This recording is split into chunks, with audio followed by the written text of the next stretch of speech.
Hello everyone, hope you're doing well. Turns out there's more leaks for the infantry mode coming to War Thunder in the future.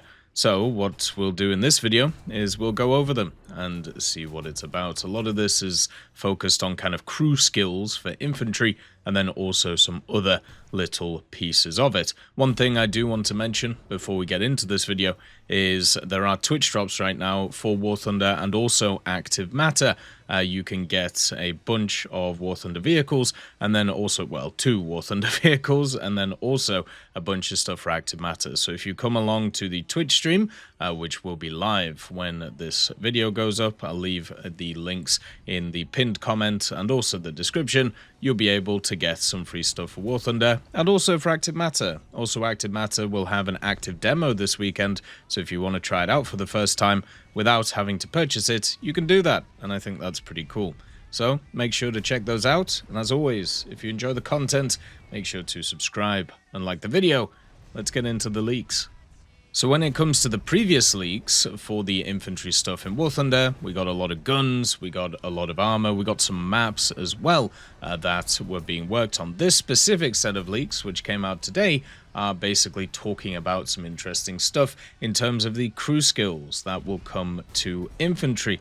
Obviously in War Thunder, tanks, or ground I should say, air and naval all have their separate crew skills set up, so it's not really too surprising that infantry would have its own. There's also a few other things that have been leaked too, so there'll be at least 3 ranks of quote-unquote humans, which of course would be infantry. Different armors by class, so you'd have 2, 3A, and 4, and then also separate body armor and helmet, very similar to what's in Active Matter right now, and then also soft steel and also ceramics, and armors of the same type might have different appearances too. So it looks like they are taking systems that they've, well, got in Active Matter, and then also at the same time bringing them into different places in terms of War Thunder, and I think generally that would actually be pretty cool. If they actually keep it as a separate game mode away from everything else, I think actually it would work pretty well and it would be a great growth area for the game. My issue is I just don't understand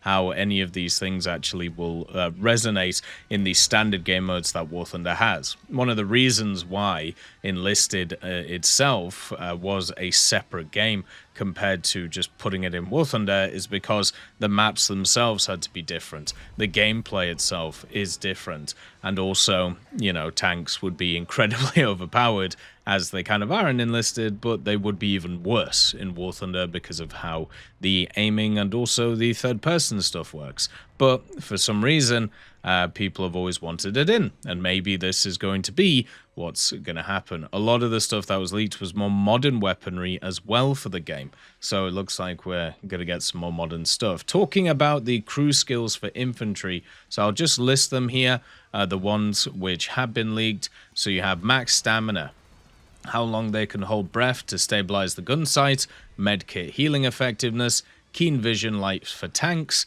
running speed, aiming speed, bomb planting speed, weapon swap speed, stance change speed, weapon handling, reload speed, horizontal recoil control, vertical recoil control, weapon movement speed, weapon sway control, organization, so kind of squad morale, squad size, repair speed in the hangar as well, which of course is the same as the one from infantry there. So when it comes to looking at this, right, there's 2 which kind of stand out. The rest of them are just kind of standard ones that you see in all of these games, but you have the bomb planting speed, which maybe will get some kind of like CS2 or CSGO scenario, where basically you have the whole terrorists or insurgents versus, I don't know, freedom fighters, whatever you want to call it, and where you have a mode where you have to plant a bomb.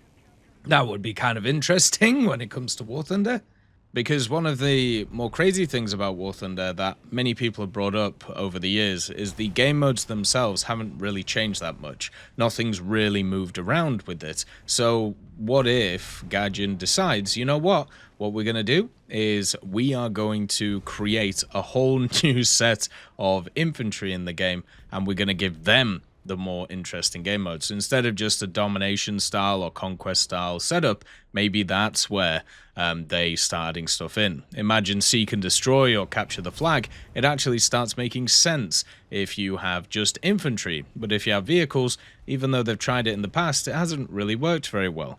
And once again, in a game that they're releasing, which is Active Matter, which is in early access right now, guess what? They have a bunch of different game modes in that one.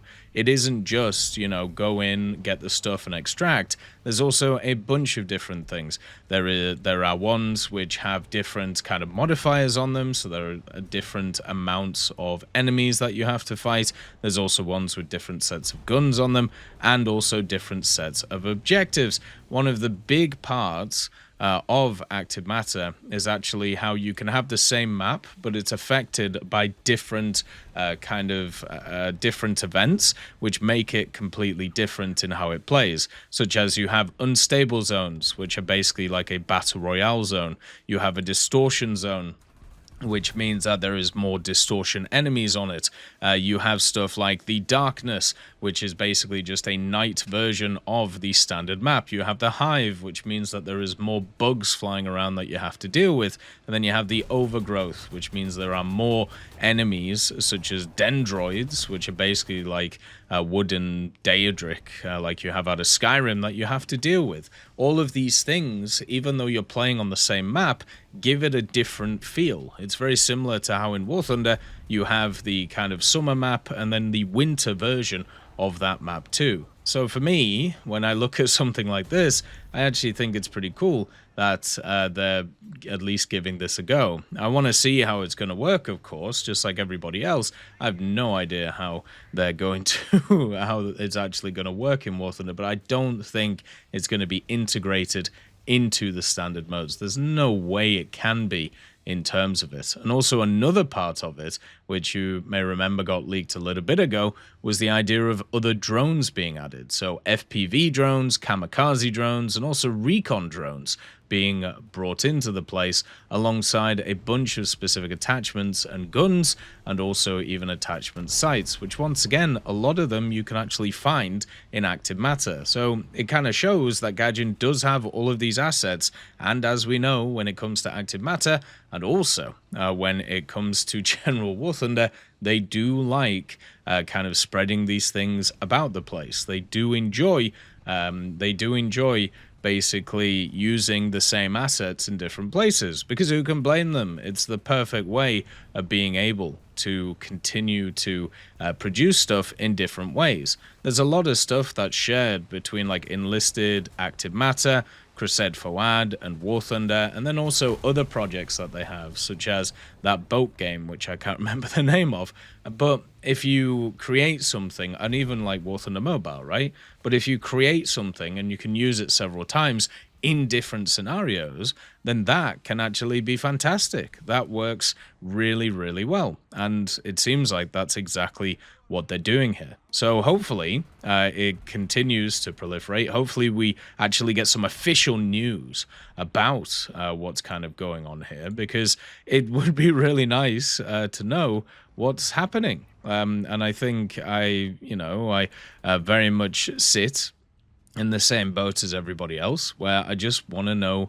what's going on with it. And I'm sure there's many other people who are in the same situation. So hopefully we find out soon. Hopefully we find out what's going on with all of this infantry stuff.